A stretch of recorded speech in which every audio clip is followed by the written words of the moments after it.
गई आपस में हो गए। इसमें मुझे कैलाश नहीं, मुझे राम मंदिर नजर आता है। और तो 400 सितारे साथ मोदी फिर आसी।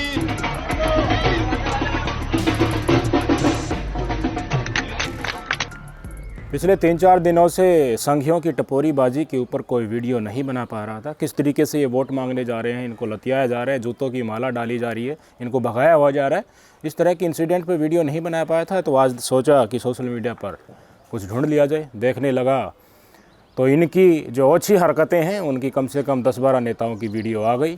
जनता को जो ये मूर्ख समझते हैं, खुद को देशभक्त बताते हैं, हिंदुत्व का कट्टर समर्थक बताते हैं, एक एक चीज़ें इनकी बेनकाब हो गई हैं। 10-15 नेताओं की मात्र 3-4 दिन में वीडियो आ गई हैं, सोशल मीडिया पर तैर रही थी। एक एक करके आपको बताऊंगा। सबसे पहले राम राज्य में लेकर चलता हूं। आरएलडी पार्टी है, जयंत चौधरी जी हैं, मोदी जी में उनको सब कुछ दिखाई देने लगा था। चौधरी चरण सिंह जी को भारत रत्न दिया था। इनका और भारतीय जनता पार्टी का गठबंधन हुआ था, उसका दिल नहीं मिल रहा। अब कार्यकर्ताओं का दिल नहीं मिल रहा। पार्टियों का गठजोड़ तो हो गया, आपस में बातचीत जो होनी थी अगली चुनाव के लिए पैसे वगैरह की जो होना था वो हो गया। अब कार्यकर्ता क्या है, आरएलडी के नाराज़ हैं, क्योंकि भारतीय जनता पार्टी क्या करती है, ये तो स्थानीय जो भी पार्टी अपने जिनके साथ गठबंधन करती है उनको कमज़ोर करने की कोशिश करती है, उनको बिल्कुल नेस्तनाबूद करने के लिए तैयार रहती है। तो इसी प्रकरण में भारतीय जनता पार्टी के नेता जहाँ जहाँ जा रहे हैं, साझा कैंडिडेट जहाँ पर उतारा जा रहा है, साथ साथ आरएलडी वाले भी जा रहे हैं। तो ये अपनी ऐठ में चलते हैं बीजेपी वाले कि हमारी तो सरकार है, छोटे मोटों को हम क्या समझे, कुछ दिन में तुम्हें ख़त्म कर देंगे, अभी तो दिखावे के लिए गठबंधन किया है। यही कोशिशें राम राज्य में हुई। एक साझा कैंडिडेट वहाँ पर था, उनके प्रचार में एक गांव में गए थे, तो भाई साहब आरएलडी वालों ने इकट्ठे होकर के बीजेपी वालों को सुतिया दिया, खींचकर दौड़ाया। पहले तो खूब जितना दौड़ाया जा सकता था, और बढ़िया चाम भी इनका उतारा है। वीडियो दिखाना चाहूँगा, कुछ हिस्से ब्लर कर रहा हूँ क्योंकि कुटाई थोड़ी ज़्यादा हुई है। तो भाजपाइयों की कुटाई भी सार्वजनिक तौर पर दिखाना ठीक नहीं, पर जो थप्पड़ों की और लातों के घुसों की आवाज़ आ रही है और भागने के लिए चहलकदमी जो ये लोग कर रहे हैं वो स्पष्ट तौर पर आप देख पाएंगे।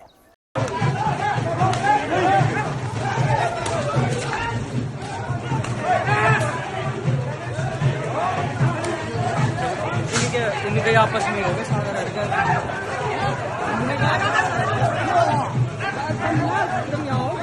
अब आ जाइए राजाओं के स्थान राजस्थान में।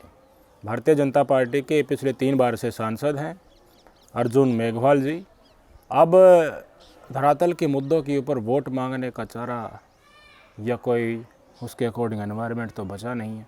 सबको पता है, छोटे बच्चे को पता चल गया कि ये नंबर 1 के झूठे हैं, झूठों के बवंडर इनके पास है। तो क्या कह रहे हैं, अब साखी सुना रहे हैं, गीत गाकर सुना रहे हैं। क्या कह रहे हैं, 400 सीटों के साथ मोदी फिर आसी। ये तो मैं गा के बता रहा हूँ। ये वचन और कथन और ये गायकी अर्जुन राम मेघवाल जी की है। राजस्थान से 3 बार के सांसद, 4थी बार वोट मांगने के लिए गीत ही गा रहे हैं। सिरे मोदी फिर आसी, और तो 400 सितारे साथ मोदी फिर आसी। और तो 400 सितारे साथ मोदी फिर आसी। मेघवाल साहब अगर चाहें तो यहाँ ठुमके भी लगा सकते हैं, मुजरा भी कर सकते हैं, हो सकता है उनसे ज़्यादा वोट आ जाए। क्यों? क्योंकि रोज़गार के नाम पर, किसानों के नाम पर महिलाओं के खिलाफ जो अत्याचार हो रहे हैं उसमें सुदृढ़ता कितनी है, ये उसके जवाब तो इनके पास मिलेंगे नहीं। ज़्यादा कुछ कहोगे तो इनके साथी भाजपाई हैं, वो कह देंगे कि तुम्हारी वोटों की हमें ज़रूरतें नहीं है। ये तो सिर्फ माहौल बनाने के लिए घूम रहे हैं। 400 प्लस का माहौल बनाओ, उसके बाद तो देखा देखी है ना, वो ईवीएम से ही हो जाएगी। राजस्थान में स्थिति ग्रामीण इलाके में लोगों की बड़ी दयनीय है। रिमोट एरिया में लोग रहते हैं, रेतीली ज़मीन है, किसान की हालत बदहाल है, पीने के पानी की समस्या बहुत गंभीर है। बड़ी संख्या में लोग फौज में भर्ती होते हैं, अग्निवीर आने के बाद उनकी कमर टूट गई है। बेरोज़गारी के लिए जितने भी आंकड़े देखोगे आसपास हमारे सेंट्रल लेवल पर, उसके नज़दीक लगते आपको राजस्थान में मिल जाएंगे। भ्रष्टाचार पहले की सरकारों का लगा लीजिए या इनका लगा लीजिए, जाति और धर्म के नाम पर चुनाव लड़ा जाता था पहले भी और आज भी। लोकसभा चुनाव में यही साखी कहकर, गीत गाकर और लोगों को अंधभक्ति की पट्टी आंखों के ऊपर लपेटकर वोट मांगने की कोशिश की जा रही है। ये भारतीय जनता पार्टी के नेताओं की असल सच्चाई। राजस्थान से अभी नहीं निकलेंगे। राज्यवर्धन सिंह राठौर भारतीय जनता पार्टी के नेता हैं, आप जानते होंगे। इन्होंने भाजपा प्रत्याशी के लिए वोट मांग रहे थे। नाम है उनका कैलाश चौधरी।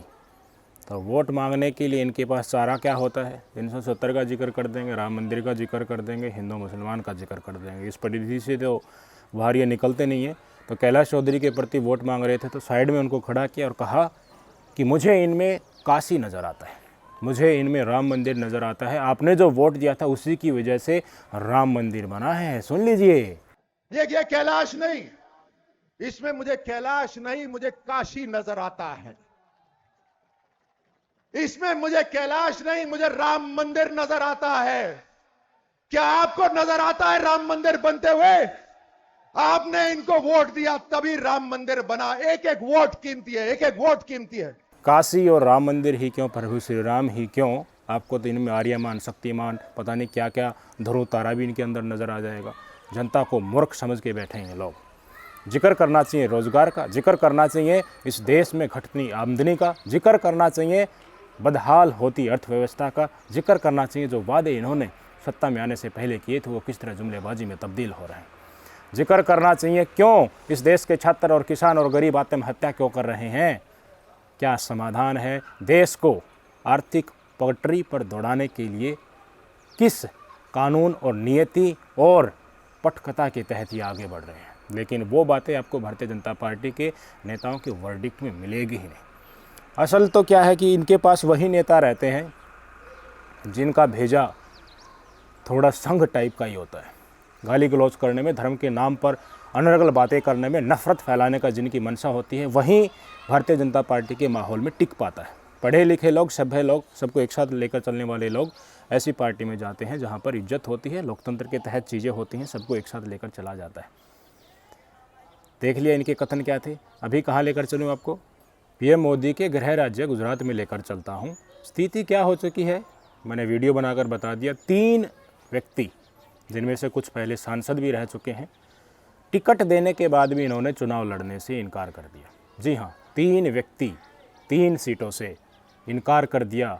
ऐसे स्थिति हमने देखी है कि टिकट नहीं मिला तो पार्टी बदल ली उन्होंने और चुनाव दूसरी तरफ से जाकर लड़ रहे हैं, वहाँ टिकट की आकांक्षाएं लगा रहे हैं। लेकिन टिकट ज़बरदस्ती भारतीय जनता पार्टी दे रही है, लड़ने के लिए तैयार नहीं है।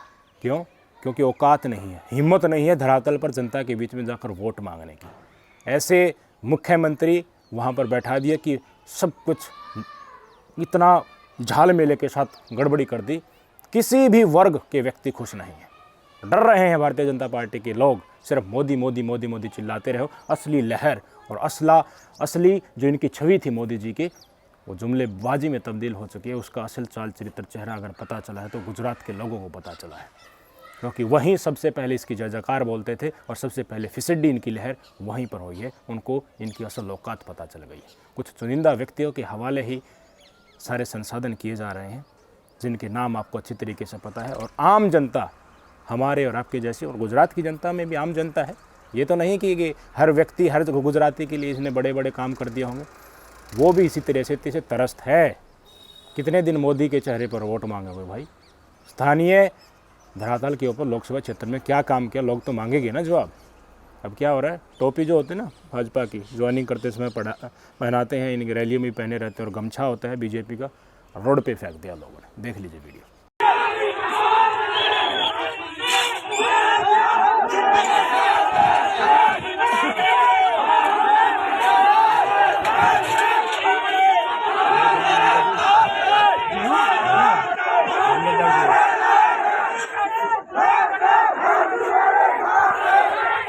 ये तो भाजपाइयों की बात थी, तो भाजपाइयों को जिक्र आए उसके साथ साथ अंधभक्तों का भी जिक्र करना ज़रूरी है। और इनके गोदी में बैठकर इनकी जयजयकार जो करते रहते हैं, मूर्ख प्रजाति, तर्कों के हिसाब से जिनको समझाया जाए तो गुस्सा करने लगते हैं, गाली गलौज देने लगते हैं, उस प्रजाति की खबरें हैं। सबसे पहले आपकी स्क्रीन पर देख लीजिए। इस व्यक्ति को आप जानते होंगे, पहले भी जेल में जा चुका है। अर्नब गोस्वामी, रिपब्लिक भारत वाला। मुख्यमंत्री सिद्धारमैया जी के खिलाफ झूठ फैलाने के आरोप में बेंगलोर पुलिस ने इनके खिलाफ FIR दर्ज कर ली है। जल्द ही बुलावा आने वाला है। ठसक है ना कि ऊपर वाले का हाथ है, मोदी परिवार का हिस्सा है, उनके गुणगान करते हैं तो बचा लेंगे। लेकिन जहां विपक्ष की पार्टी की सरकार है, उनके खिलाफ अभद्रता करोगे, झूठी खबर फैलाओगे, उनको डिसक्रेडिट करने के लिए, बदनाम करने के लिए ऊपर से जो आदेश आते हैं उनको बिना छेड़छाड़ के उनकी मर्जी से ही चलाओगे, तो भुगतोगे ना, कौन बचाएगा तुम्हें। देखते हैं, अब जेल की हवा फिर से खाने के लिए तैयार हो जाइए।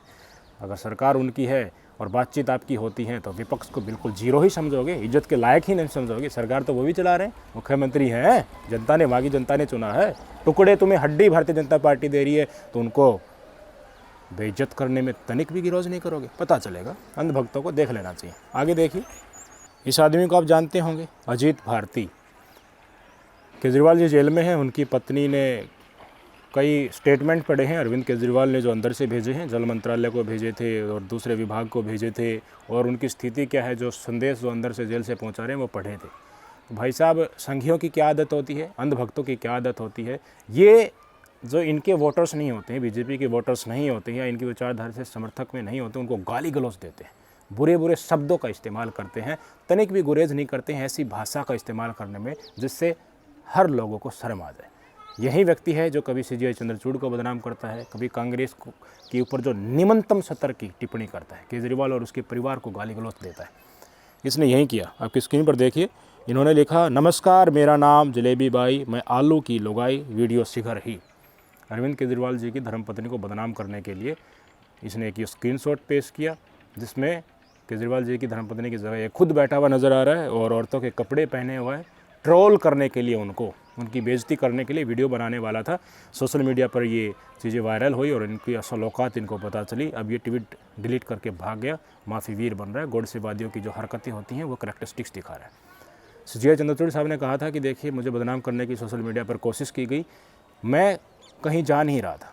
वकील साहब बोल रहे थे तो मेरी पीठ में थोड़ा दर्द हो गया था, मैं चेयर को एडजस्ट कर रहा था। यही व्यक्ति है, इन्होंने कहा था कि देखिए, वकील बोल रहा है और अपने ही ठसक में राजाओं वाली सोच लेकर सीजीआई चंद्रचूड़ साहब कुर्सी छोड़कर चले गए। स्पष्टीकरण सीजीआई चंद्रचूड़ साहब ने खुद दिया था। बचे हुए हैं, जब तक बचे हुए हैं, जब तक, और जिस दिन बारी आएगी उस दिन बिलबिलाएंगे ये। स्क्रीन पर तस्वीरें देखिए, स्वाति मालीवाल ने क्या लिखा, बहुत ही घटिया टुच्ची सोच का मालिक है ये इंसान। महिलाओं के बारे में घटिया टिप्पणी करना, गालियाँ देना इसकी आदत लगती है। माननीय सीजीआई के बारे में गंदी बातें लिखने, झूठी खबर फैलाने से भी पीछे नहीं हटता। कौन इसको संरक्षण दे रहा है? DCW दिल्ली को कार्रवाई की अपील करती हूँ। कार्रवाई के लिए अपील कर दिया जो दिल्ली कमीशन ऑफ वुमेन है उनको। स्वाति मालीवाल जी राज्यसभा की सांसद हैं, कुछ ना कुछ तो होगा। इनकी विपक्ष के अधिकार जहाँ तक है, उनकी जहाँ तक चलती पिलती है वहाँ तो कार्रवाई हो सकती है ना। अब ये बिलबिलाएंगे, हाथ जोड़ेंगे और पैरों में गिरेंगे कि हमसे गलती होगी। संघियों की यही तो आदत होती है ना, फंस जाओ तो माफ़ी वीर बन जाओ, और जो खुले में घूमते हो तो नफ़रत फैलाते रहो, ठसक दिखाते रहो, अपने आप को सर्वोच्च मानते रहो। हम ही हैं, हमारे से आगे तो संसार ही खत्म होता है। ये तमाम प्रक्रियाएँ थी जो सोशल मीडिया पर तैरती हुई दिखी, कुछ और रह गई हैं, वो अगली वीडियो में कंपाइल कर देंगे। कैसा लगा नज़ारा? सुतियाए जा रहे हैं ना, और अच्छी तरीके से सुतवाए जाएंगे। फिर वही बात दोहरा रहा हूँ, ये आपके बीच में आएँ तो इनसे पूछो कि पिछले 5 साल में 10 साल में तुमने किया क्या। वो सारे वादे लिख कर रख लो। 2 करोड़ रोजगार, 100 स्मार्ट सिटी बनाएंगे, गाँव को गोद लेकर उनको स्मार्ट बनाएंगे, अत्याधुनिक सुविधाओं से उनको लैस करेंगे, किसानों की आय दोगुनी करेंगे, महिला अत्याचारों के ऊपर रोक लगाएंगे, महंगाई की कैची चल रही उसको कम करेंगे, पेट्रोल डीजल 35-40 रुपये लीटर मिलेगा, गैस सस्ता गैस सिलेंडर मिलेगा 15-20 रुपये किलो, शक्कर यानी कि चीनी मिलेगा।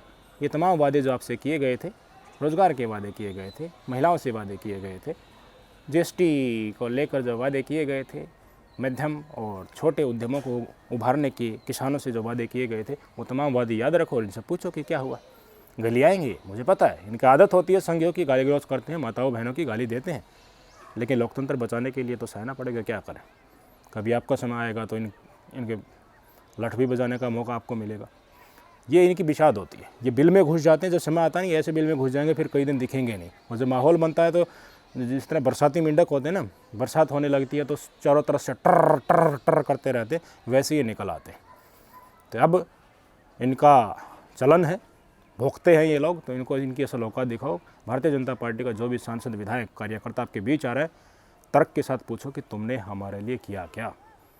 100 में से 83 युवा घर बैठे पढ़े लिखे नौकरी की तलाश में, काम नहीं मिल रहा है, छोटा मोटा काम भी नहीं मिल रहा है। 10-15 हज़ार का मिल जाए तो बहुत बड़ी बात है, मिल भी नहीं रहा है। 83, 100 में से 83। अग्निवीर के नाम पर देश के युवाओं की कमर तोड़ दी। उत्तर भारत में अग्निवीर का बहुत बड़ा खौफ है, किसानों को गोलियों से मारा जा रहा है। ब्रजभूषण शरण सिंह जैसे महिला के ऊपर जिन्होंने अत्याचार के आरोप लगे थे, छाती चौड़े करके घूम रहा है। अजय मिश्रा टैनी दोबारा टिकट ले रहा है बीजेपी से। और जो ड्रग्स के सप्लाई का आरोपी है, जेल में जा चुका है, अवैध हथियारों की तस्करी का आरोपी है, जिसके ऊपर टेरर फंडिंग के केस लगे थे, गिरफ्तार जिनको किया गया था, ईडी की कार्रवाई हो चुकी है, धुर भ्रष्टाचारी है, उनको टिकट देकर मैदान में उतारा जा रहा है। क्यों? क्योंकि राजा घबरा गया है। राजा को पता चल गया है कि अगर तुम्हारी पार्टी का बहुमत नहीं आया तो एक सांसद भी इनको समर्थन देने के लिए तैयार नहीं हुआ। आजकल जो गठबंधन में दिख रहे हैं इनके साथ, कोई नहीं रुकेगा, सब भाग जाएंगे। और स्थिति ये भी आ सकती है कि जो भारतीय जनता पार्टी का सांसद जीत गया मोदी के चेहरे पर जुमलेबाजी से, धर्म के कार्ड में, उसको ये लगेगा कि अगर तू इस्तीफा दे देगा तो इनकी सरकार नहीं बनेगी, तो वो भाई साहब वो भी इस्तीफा दे देगा। स्थिति बहुत ही भयावह होने वाली। इनको देखकर कोई खुश नहीं है। इन्होंने बैंड बजा दिए देश की, तो जब मौका आएगा इनकी बैंड भी लोग बजाएंगे। देखते रहना। नमस्कार।